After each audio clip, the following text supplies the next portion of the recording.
Saya Pendeta Wanda Dumais kembali bersama dengan Anda, dan saya ingin menyampaikan kepada Anda, Maranatha, Tuhan Yesus segera datang.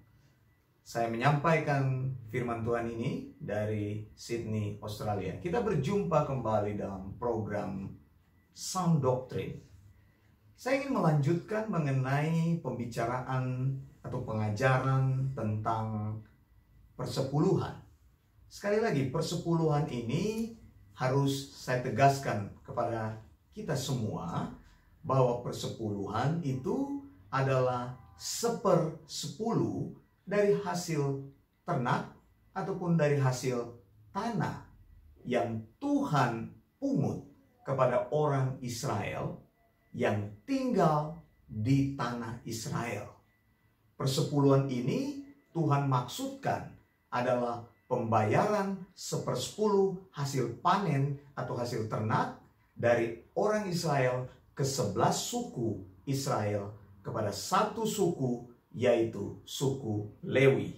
Jadi persepuluhan hanya menyangkut hasil tanah dan hasil ternak.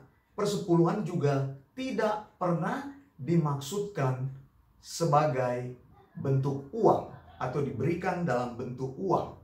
Ya, ini harus ditegaskan dengan betul agar supaya bisa mengkoreksi konsep-konsep yang salah selama ini, bahwa persepuluhan itu adalah pemberian uang 10% dari income atau dari penghasilan Anda setiap bulan.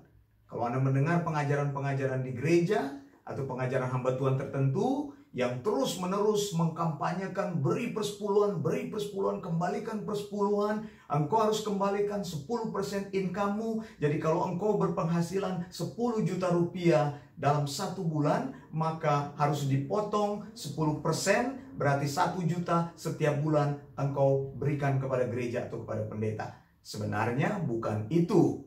Persepuluhan yang ditegakkan Tuhan dalam sistem ibadah orang Israel adalah dalam bentuk hasil tanah dan hasil ternak. Nah, bagaimana persepuluhan ini sebenarnya dipungut? Ulangan 14 ayat 22 saya akan bacakan. Haruslah engkau benar-benar mempersembahkan 1/10 dari seluruh hasil benih yang tumbuh di ladangmu tahun demi tahun.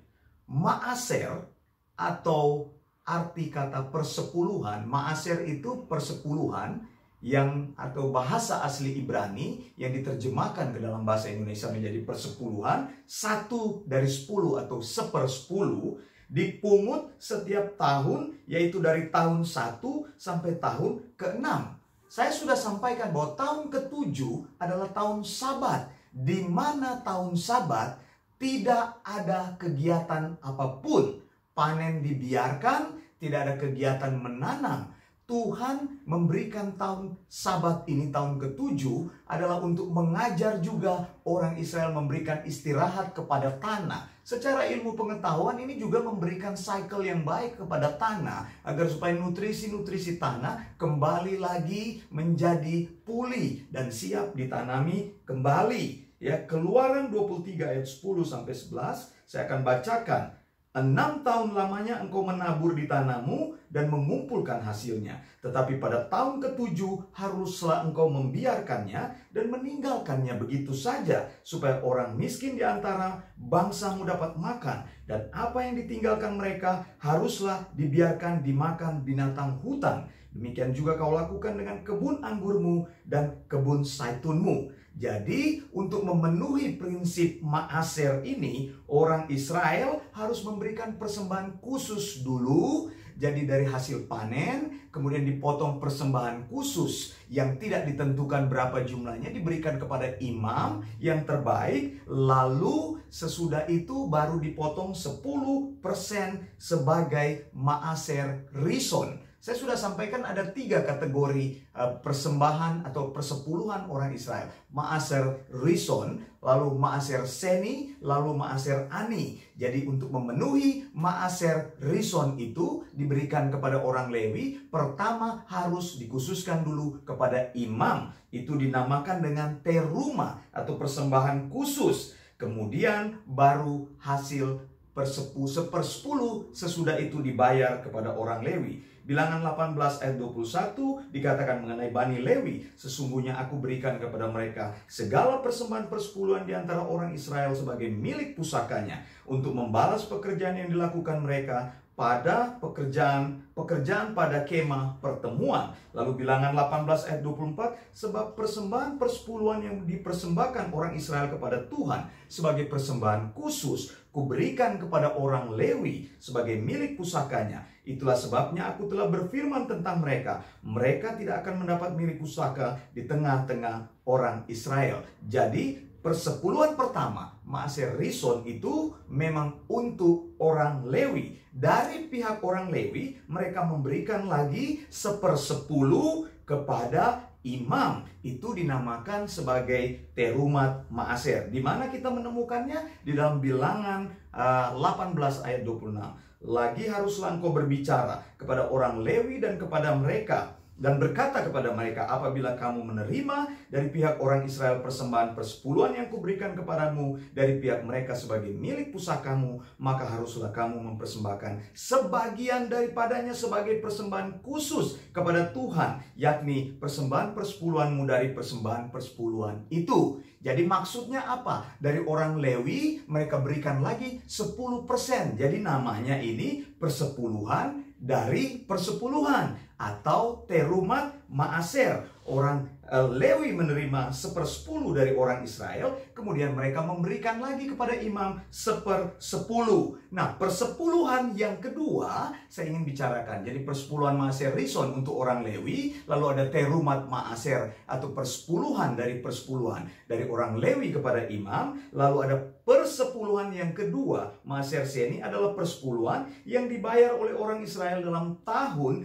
pertama, kedua, keempat, dan kelima langsung ke Yerusalem. Persepuluhan ini adalah persepuluhan untuk perayaan tahunan. Ulangan 14 ayat 22 sampai 27 saya bacakan. Haruslah engkau benar-benar mempersembahkan 1/10 dari seluruh hasil benih yang tumbuh di ladangmu tahun demi tahun di hadapan Tuhan Allahmu di tempat yang akan dipilihnya untuk membuat namanya diam di sana. Haruslah engkau memakan persembahan persepuluhan dari gandummu, dari anggurmu dan minyakmu, ataupun dari anak-anak sulung lembu sapimu dan kambing dombamu, supaya engkau belajar untuk selalu takut akan Tuhan Allahmu. Apabila dalam hal engkau diberkati Tuhan Allahmu, jalan itu terlalu jauh bagimu, sehingga engkau tidak dapat mengangkutnya, karena tempat yang akan dipilih Tuhan untuk menegakkan namanya di sana terlalu jauh dari tempatmu, maka haruslah engkau menguangkannya dan membawa uang itu dalam bungkusan dan pergi ke tempat yang akan dipilih Tuhan Allahmu, dan haruslah engkau membelanjakan uang itu untuk segala yang disukai hatimu, untuk lembu sapi dan kambing domba, untuk anggur atau minuman yang memabukkan, atau apapun yang diinginkan hatimu, dan haruslah engkau makan di sana di hadapan Tuhan Allahmu dan bersukaria, engkau dan seisi rumahmu, juga orang Lewi yang diam di dalam tempatmu. Janganlah kau abaikan, sebab ia tidak mendapat bagian milik pusaka bersama-sama dengan engkau. Persepuluhan yang ketiga, Maaser Ani, adalah persepuluhan khusus yang diberikan kepada orang miskin, termasuk janda, yatim piatu, orang asing, dan orang Lewi. Persepuluhan ini diberikan pada tahun ketiga dan tahun ke-6. Saya bacakan lagi, Ulangan 14 ayat 28. Kata Tuhan di situ, pada akhir 3 tahun engkau harus mengeluarkan segala persembahan persepuluhan dari tanahmu dalam tahun itu dan menaruhnya di dalam kotamu. Maka orang Lewi, karena ia tidak mendapat bagian milik pusaka, bersama-sama engkau dan orang asing, anak yatim dan janda yang di dalam tempatmu akan datang makan dan menjadi kenyang, supaya Tuhan Allahmu memberkati engkau di dalam segala usaha yang dikerjakan tanganmu. Jadi konsep persepuluhan, konsep utama persepuluhan bukan untuk membangun gedung. Sekali lagi, konsep utama persepuluhan bukan untuk membangun gedung dan sebagainya, tetapi untuk penyediaan makanan. Persepuluhan atau maaser tidak pernah menyangkut uang. Yang kedua, konsep utama persepuluhan bukan diberikan kepada pendeta atau membangun suatu tempat atau membangun ministry, tetapi untuk orang Lewi dan orang-orang yang kurang beruntung atau orang miskin. Ya, jadi memang jelas sekali persepuluhan itu tujuannya untuk orang Lewi. Lalu yang kedua, persepuluhan itu memang untuk melakukan perayaan, dinikmati bersama, menghidupi orang-orang miskin yang sudah disampaikan Tuhan. Jadi bukan diberikan kepada pendeta, bukan untuk membangun tempat, bukan untuk membangun ministry, bukan memperkaya. Anda tidak memberikan persepuluhan kepada pendeta Wanda Dumai supaya saya bisa mengendarai mobil Mercedes, supaya saya bisa tinggal di rumah yang besar, supaya saya bisa memakai jam tangan Apple, supaya saya bisa membeli iPad. Tidak seperti itu. Persepuluhan tidak ada di dalam pengajaran perjanjian baru. Ulangan 26 ayat 2. Maka haruslah engkau membawa hasil pertama dari bumi yang telah kau kumpulkan dari tanahmu yang diberikan kepadamu oleh Tuhan Allahmu, dan haruslah engkau menaruhnya dalam bakul, kemudian pergi ke tempat yang akan dipilih Tuhan Allahmu untuk membuat namanya diam di sana. Jadi di samping membayar persepuluhan, orang Israel juga mempunyai persembahan buah sulung. Persembahan buah sulung ini juga adalah satu tuntutan daripada hukum Taurat. Ada gereja atau pendeta yang mengajarkan berikan buah sulung. Jadi setiap tahun itu seluruh gaji diberikan kepada gereja. Ini pengajaran yang salah, pengajaran yang sesat ini. Tidak ada pengajaran yang seperti itu. Mana bisa seluruh gajimu diberikan setiap tahun, katanya persembahan sulung supaya engkau diberkati. Tidak, persembahan buah sulung ini ada kaitan juga dengan perayaan, dengan hasil panen. Lalu perayaan yang akan dilakukan oleh orang Israel yang berkaitan dengan ibadah. Jadi orang Israel itu membayar persepuluhan. Ingat, banyak sekali persepuluhan. Lalu orang Israel membayar persembahan.